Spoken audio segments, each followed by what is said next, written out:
ধরো তুমি ইয়াং একটা শিক্ষিত ছেলেকে বিয়ে করলে, ওর বেতন কত হবে? সর্বোচ্চ 50,000 টাকা। বর্তমানে একটা ফ্যামিলির বাসা ভাড়া সংসার খরচ মিলিয়ে 50,000 টাকার উপরে খরচ হয়। ও তো সংসার চালাতে হিমচিম খাবে, ও তোমাকে খুশি রাখবে কিভাবে?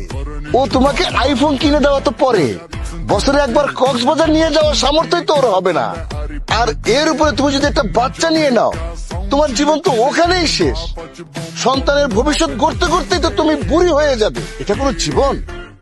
এবার একবার ভেবে দেখো তো, তুমি যদি আমাকে বিয়ে করো, আমার এই ঢাকা শহরে বাড়ি আছে 5টা, প্রতি মাসে আমি ভাড়াই পাই 10 লাখ টাকা। এর উপর তো আমার আরো অন্যান্য ব্যবসা বাণিজ্য আছে। আমি এই 50 বছর পরিশ্রম করেছি শুধু তোমাকে ভালো রাখার জন্য।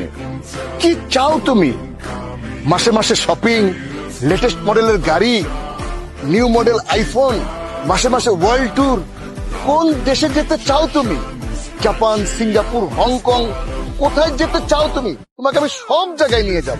একটু ভেবে দেখো তো, আমাদের যদি সন্তান হয়, ও তো সোনার চামচ মুখে নিয়েই বড় হবে। তোমাকে ওর স্কুলের বেতন কমানোর জন্য মাস্টারের পিছনে পিছনে দৌড়াতে হবে না। এখন সিদ্ধান্ত তোমার।